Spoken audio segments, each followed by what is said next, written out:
तो सीएम बघेल देंगे सौगात कांकेर और नारायणपुर जिले को। दोनों जिलों को 222 करोड़ की सौगात देंगे। 275 विकास कार्यों का भूमि पूजन लोकार्पण करेंगे। सीएम बघेल 12 बजे वर्चुअल शुभारंभ करेंगे। कांकेर में 152 करोड़ 59 लाख के 145 कार्य, नारायणपुर में 69 करोड़ 75 लाख के 130 कार्यों का भूमि पूजन और शिलान्यास किया जाएगा।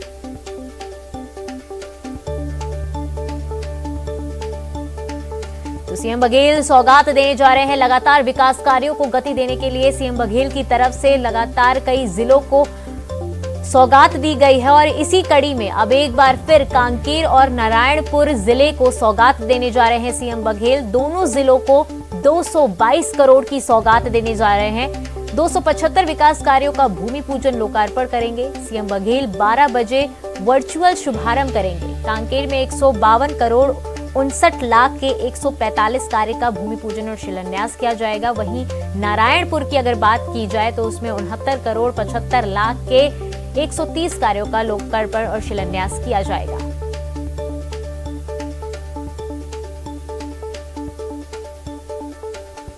तो प्रदेश के मुख्यमंत्री भूपेश बघेल आज वीडियो कॉन्फ्रेंसिंग के जरिए कांकेर जिले के 152 करोड़ 69 लाख रुपए के 145 विकास कार्यों को सौगात देंगे, जिसे मुख्यमंत्री बघेल दोपहर 12 बजे वीडियो कॉन्फ्रेंसिंग के माध्यम से जुड़ेंगे। तो ज्यादा जानकारी के साथ ममता हमारे साथ जुड़ चुकी हैं। ममता, आपसे जानना चाहेंगे, सीएम बघेल की तरफ से लगातार कई जिलों को विकास कार्यों को गति देने के लिए सौगात दी जा रही है और अब इसी कड़ी में एक बार फिर कांकेर और नारायणपुर जिले को सौगात देने जा रहे हैं। क्या कुछ अपडेट है इसको लेकर? देखिए, मुख्यमंत्री भूपेश बघेल आज कांकेर और नारायणपुर जिले को 222 करोड़ रुपए की सौगात देंगे। दोपहर 12 बजे से वीडियो कॉन्फ्रेंसिंग के जरिए ये पूरा कार्यक्रम शुरू होगा। नारायणपुर जिले को 222 करोड़ रुपए की लागत के 275 विभिन्न कार्यों की सौगात देंगे। वहीं कांकेर जिले में 152 करोड़ 59 लाख रुपए की लागत के 145 कामों और नारायणपुर जिले में 69 करोड़ 75 लाख रुपए की लागत के 130 निर्माण कार्यों का लोकार्पण व भूमि पूजन करेंगे। लगातार सीएम पिछले अगर हम बात करें तो पिछले 15 दिनों से जब से लॉकडाउन खुला है, अलग अलग जिलों में लोकार्पण और भूमि पूजन और विकास कार्यों की सौगात दे रहे हैं। इसी कड़ी में आज कांकेर और नारायणपुर जिले को ये सौगात देंगे। प्रभारी मंत्री जो है वो जिले में उपस्थित रहते हैं। वर्चुअल तरीके से ये पूरा कार्यक्रम होगा। संबंधित अधिकारी होंगे और सब जो हितग्राही होंगे, किसान होंगे, उनसे भी बात करेंगे। जी, धन्यवाद ममता हमारे साथ जुड़ने के लिए और तमाम जानकारी देने के लिए। तो कांकेर और नारायणपुर जिले को सीएम बघेल सौगात देने जा रहे हैं। विकास कार्यों की सौगात देने जा रहे हैं। करीब 222 करोड़ की सौगात देने जा रहे हैं। महान फर्राटा धावक मिल्खा सिंह का 1 महीने तक कोरोना संक्रमण से जूझने के बाद शुक्रवार को निधन हो गया। इससे पहले उनकी पत्नी निर्मल कौर ने भी कोरोना संक्रमण के कारण दम तोड़ दिया था। मिल्खा सिंह 91 वर्ष के थे। महान एथलीट के निधन पर पीएम मोदी ने शोक व्यक्त किया है। उन्होंने ट्वीट किया, मिल्खा सिंह जी के निधन से हमने एक महान खिलाड़ी खो दिया, जिसने देश की कल्पना पर कब्जा कर लिया और अनगिनत भारतीयों के दिलों में एक विशेष स्थान बना लिया। उनके प्रेरक व्यक्तित्व ने उन्हें लाखों लोगों का प्रिय बना दिया। उनके निधन से आहत हूं। केंद्रीय गृह मंत्री अमित शाह ने भी मिल्खा सिंह के निधन पर दुख जताया।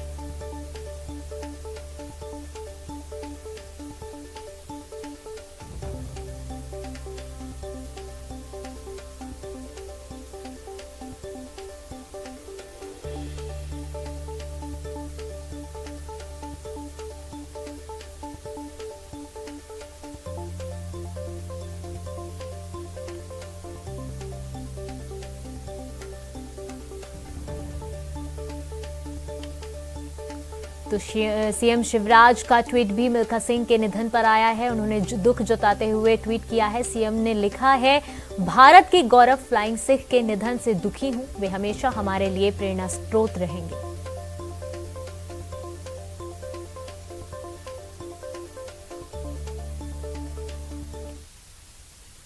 कोविड की संभावित तीसरी लहर से पहले छत्तीसगढ़ ने गांवों से लेकर शहरों तक सरकारी अस्पतालों को मजबूत बनाने और उन्हें सभी सुविधाएं उपलब्ध कराने के लिए कमर कस ली है।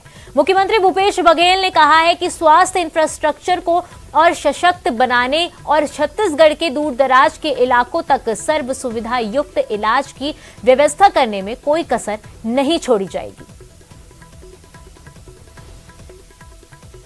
शासन ने बहुत तेजी से सुविधाएं बढ़ाई, बिस्तर, दवाई, ऑक्सीजन, किसी चीज की कमी नहीं होने दी। ज्यादा से ज्यादा टेस्ट करके संक्रमितों का पता लगाया गया और उसके उपचार की व्यवस्था की गई। लेकिन यह अपनी जीत का जश्न मनाने का समय नहीं है। यदि हम सावधान नहीं रहे तो तीसरी लहर भी आ सकती है। पहली और दूसरी लहर से जो अनुभव मिला है उसे देखते हुए विकास खंड से लेकर जिला तक हर सरकारी अस्पताल की व्यवस्था को हम चाक चौबंद कर रहे हैं। हर अस्पताल में operation room, labour room, laboratory, ICU, ventilator, blood bank और निःशुल्क दवा की सुविधा उपलब्ध रहेगी। शिशु रोग, स्त्री रोग, निश्चेतना, पैथोलॉजी, मेडिसिन और सर्जरी के पोस्ट ग्रेजुएट डॉक्टर अस्पताल में तैनात किए जाएंगे। मैंने सभी कलेक्टरों से कहा है कि वे इसके लिए 15 दिनों में कार्य योजना बनाकर प्रस्तुत करें। छत्तीसगढ़ में कोरोना की रफ्तार बेहद धीमी हो गई है। 1.1% पहुंची है संक्रमण दर। बीते 24 घंटे की बात की जाए तो 509 नए मरीज मिले हैं। 24 घंटे में 7 लोगों की मौत हुई है। बीजापुर में सर्वाधिक 49 नए मरीज मिले हैं। रायपुर में महज 27 नए मरीज मिले हैं। 24 घंटे में 1122 ने दी है कोरोना को मात। एक्टिव मरीजों की संख्या की बात करें तो वो घटकर 10,062 हो गई है। कुल पीड़ितों की संख्या हुई है 9,89,844। कोरोना से अब तक 13,368 लोगों की मौत हो चुकी है। अब तक 9,66,414 मरीज रिकवर हो चुके हैं।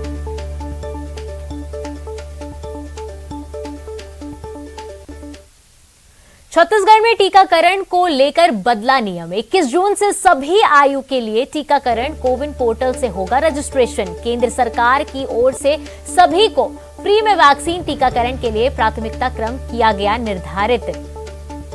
अंत्योदय, बीपीएल, एपीएल श्रेणी के लिए नियम पहले जैसे ही रहेंगे। पहले सीजी टीका ऐप से होता था रजिस्ट्रेशन।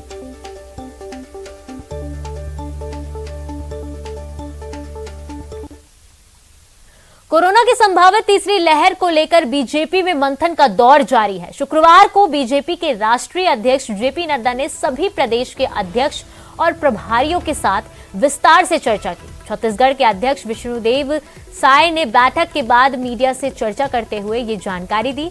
आपको बता दें कि कोरोना काल में बीजेपी की ने सेवा ही संगठन अभियान चलाकर लोगों की मदद की। अब इस अभियान को बूथ स्तर पर ले जाने की भी तैयारी की जा रही है। माननीय राष्ट्रीय अध्यक्ष श्री जेपी नड्डा जी का मार्गदर्शन मिला। उसमें कोविड महामारी से जो लड़ाई आदरणीय प्रधानमंत्री जी के नेतृत्व में लड़े हैं उसको विस्तार से उन्होंने बताया। शुरू से आज तक तीसरी लहर के लिए भी पूरी तरह से तैयार हैं और उसके लिए अनेक जिलों में मतलब ऑक्सीजन प्लांट और वैक्सीन बच्चों के लिए भी तैयार किया जा रहा है। और जिस तरह से 130 करोड़ यहाँ की आबादी है तो 260 करोड़ अपने को मतलब वैक्सीन चाहिए डबल डोज के लिए। तो उस तरह से यहाँ पर मतलब अनेक कंपनियों को लाइसेंस भी दिया जा रहा है जिसके माध्यम से अधिक वैक्सीन यहाँ पर उपलब्ध होगा।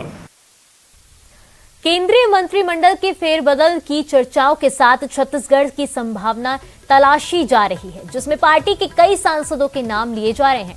हालांकि नेता प्रतिपक्ष धर्मलाल कौशिक इसे केंद्र का मामला बताकर कुछ भी कहने से बचते नजर आए। तो वहीं सरकार के प्रवक्ता मंत्री रविंद्र चौबे ने तंज कसते हुए कहा कि रेणुका सिंह के केंद्रीय मंत्रिमंडल में रहना न रहना एक ही बराबर है। साथ ही ये भी कहा कि अगर छत्तीसगढ़ से केंद्रीय मंत्रिमंडल में सांसदों को शामिल किया जाता है तो इससे प्रदेश का ही भला होगा। तो क्या स्थिति बनेगी, लेकिन छत्तीसगढ़ को कभी भी उपेक्षा नहीं हुई है। केंद्र सरकार के द्वारा हमेशा अवसर दिया गया है और अभी भी केंद्र में हमारे मंत्री छत्तीसगढ़ से है। प्रतिनिधित्व और बढ़ सकता है ऐसी कुछ उम्मीदें? देखिए, आदमी को आसान्वित रहना चाहिए हमेशा कि हमको कुछ ना कुछ और मिले, ये प्रयास भी होना चाहिए।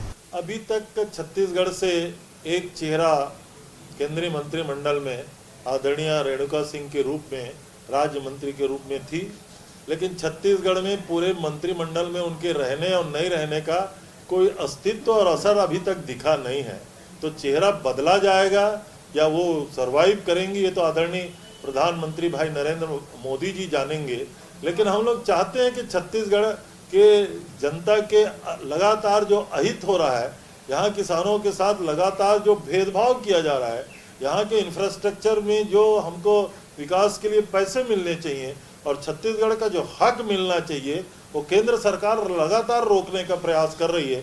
अगर छत्तीसगढ़ को पर्याप्त और बेहतर प्रतिनिधित्व मिलेगा तो शायद छत्तीसगढ़ के हितों के बारे में वो मंत्रिमंडल में अपनी कोई बात कहेंगे, तभी छत्तीसगढ़ का फायदा है। कोरिया के मनेन्द्रगढ़ में मध्य प्रदेश की सिंगरौली जिले की पुलिस ने छापा मारकर 70 लाख रुपए की चोरी की एल्युमिनियम को बरामद किया है। साथ ही पूरे मामले में 4 आरोपियों को भी गिरफ्तार किया गया है। बताया जा रहा है कि सिंगरौली से ट्रक हिंडा को कंपनी का एल्युमिनियम लेकर पुणे के लिए चला था, लेकिन पुणे नहीं पहुंचा, जिसके बाद ट्रक मालिक ने जीपीएस से लोकेशन ट्रेस कर पुलिस को सूचना दी, जिस पर पुलिस ने कार्रवाई की। एमपी पुलिस ट्रक सहित 4 आरोपियों को गिरफ्तार कर ले गई।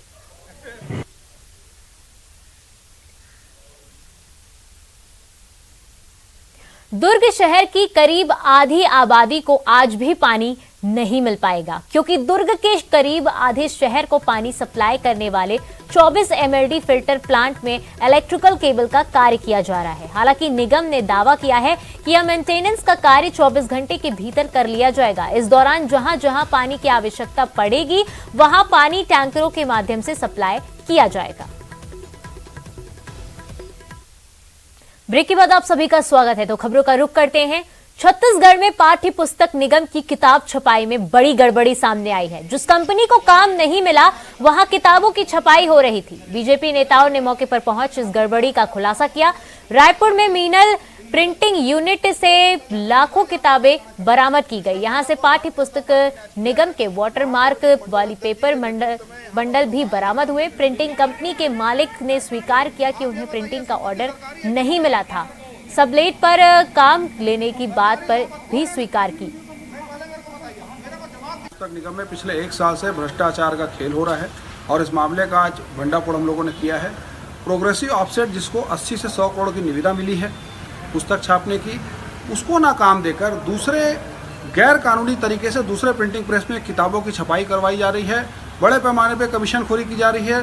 सरकार के द्वारा टैक्स में जिस तरीके से छूट मिलती है कागज़ में, वो कागज़ का पूरा रोल लाखों की संख्या में वहाँ पर दूसरे प्रिंटिंग प्रेस में अवैध तरीके से रखवाया गया है। बड़े पैमाने पे मामले में घाल-मेल की आशंका से बिल्कुल भी इंकार नहीं किया सकता। पूरे मामले में पाठ्य पुस्तक निगम के अध्यक्ष शैलेंद्र त्रिवेदी जी की भूमिका सबसे अग्रणी है। सभी पूरे मामले का भंडाफोड़ और खुलासा आज हुआ है। इस मामले में कमीशनखोरी की गई है। इस मामले में सरकार को टैक्स में चूना लगाया गया है। वहीं इस मसले पर छत्तीसगढ़ पाठ्य पुस्तक निगम के अध्यक्ष शैलेश नितिन त्रिवेदी ने कहा कि अगर किसी प्रिंटर ने टेंडर का उल्लंघन किया है तो कड़ी कार्रवाई की जाएगी। गड़बड़ी की शिकायत की जांच होगी।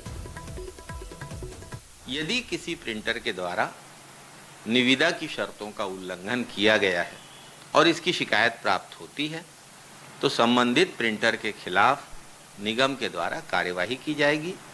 निगम के प्रबंध निदेशक और महाप्रबंधक और अधिकारीगण इसका संज्ञान लेंगे और संबंधित प्रिंटर पर कार्यवाही करेंगे।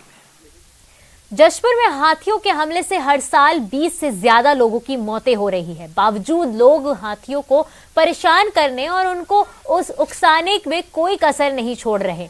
जिले के जंगल से एक ऐसी ही तस्वीर वायरल हो रही है जिसमें जंगल के अंदर पेड़ पर चढ़कर 2 युवक हाथी को उकसा रहे हैं। युवकों के उकसाने के दौरान हाथी दौड़कर उनके तरफ आता है, लेकिन युवकों के पेड़ पे चढ़े होने के कारण हाथी देख नहीं पाता। अगर हाथी उन युवकों को देख लेता तो कोई गंभीर हादसा हो सकता था। जंगल के अंदर हाथी से खिलवाड़ करना जानलेवा हो सकता है। जगदलपुर और सुकमा बॉर्डर पर सुरक्षा बलों को बड़ी सफलता मिली है। सुरक्षा बलों और नक्सलियों के बीच मुठभेड़ हुई जिसमें एक महिला नक्सली ढेर हो गई। सुरक्षा बलों के जवानों ने महिला नक्सली का शव भी बरामद कर लिया है। उसके पास से ही AK-47 भी बरामद की गई है। अन्य हथियार भी बरामद की गई।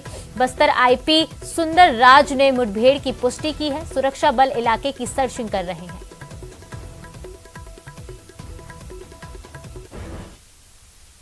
वो कहते हैं ना, जाको राखे साइयां मार सके ना कोई। धमतरी से कुछ ऐसी ही तस्वीर सामने आई है। तस्वीर देखकर किसी के भी होश उड़ जाएं, लेकिन उसमें सवार लोगों को खरोच भी नहीं आई।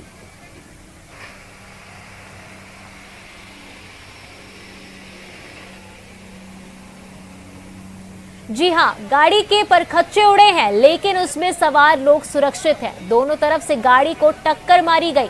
पहले हाइवा ने कार को पीछे से टक्कर मारी, जिसके बाद कार सामने चल रही ट्रक से जा भिड़ी, जिसके बाद गाड़ी पूरी तरह से पिचक गई। बताया जा रहा है कि कार में पति पत्नी के साथ 2 बच्चे सवार थे, जो हादसे के बाद कार में बुरी तरह से फंस गए थे। लेकिन आश्चर्य की बात है, इस भीषण टक्कर के बाद भी कोई अनहोनी नहीं हुई। तो फिलहाल इस बुलेटिन में इतना ही। देखते रहिए न्यूज़ 18 मध्य प्रदेश छत्तीसगढ़।